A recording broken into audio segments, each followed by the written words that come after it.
1910.401 Scope and Application. 1910.401a Scope.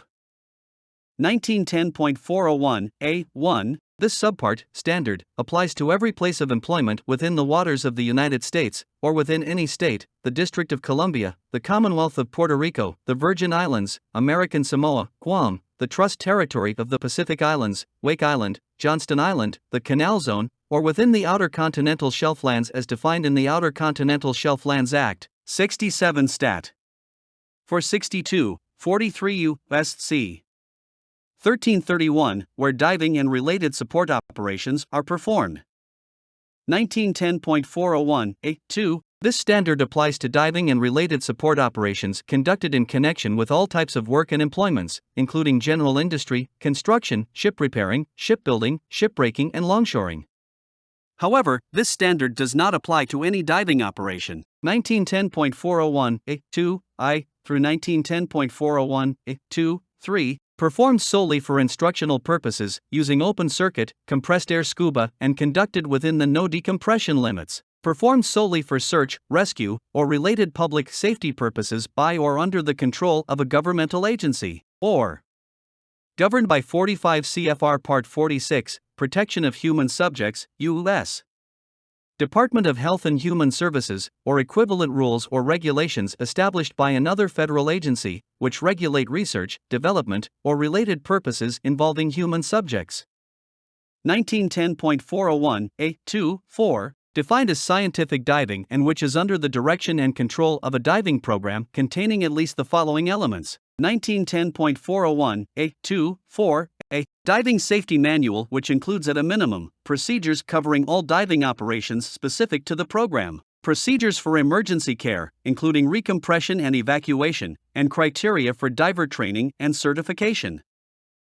1910.401a2-4b Diving Control Safety Board, with the majority of its members being active divers, which shall at a minimum have the authority to approve unmonitored diving projects, review and revise the diving safety manual, assure compliance with the manual, certify the depths to which a diver has been trained, take disciplinary action for unsafe practices, and assure adherence to the buddy system. A diver is accompanied by and is in continuous contact with another diver in the water, for scuba diving. 1910.401a3 Alternative requirements for recreational diving instructors and diving guides.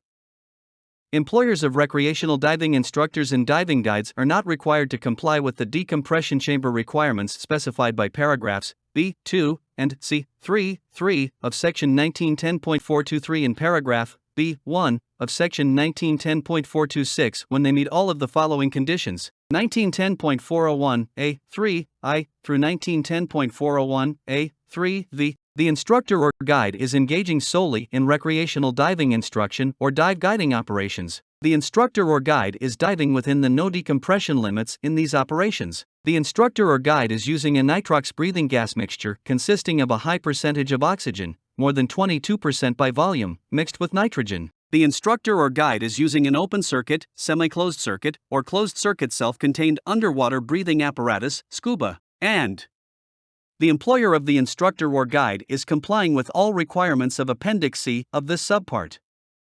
1910.401b Application in emergencies. An employer may deviate from the requirements of this standard to the extent necessary to prevent or minimize a situation which is likely to cause death, serious physical harm, or major environmental damage, provided that the employer 1910.401b1 notifies the Area Director, Occupational Safety and Health Administration within 48 hours of the onset of the emergency situation, indicating the nature of the emergency and extent of the deviation from the prescribed regulations, and 1910.401b2. Upon request from the Area Director, submits such information in writing. 1910.401c Employer Obligation. The employer shall be responsible for compliance with 1910.401c1 all provisions of this standard of general applicability, and 1910.401c2 all requirements pertaining to specific diving modes to the extent diving operations in such modes are conducted.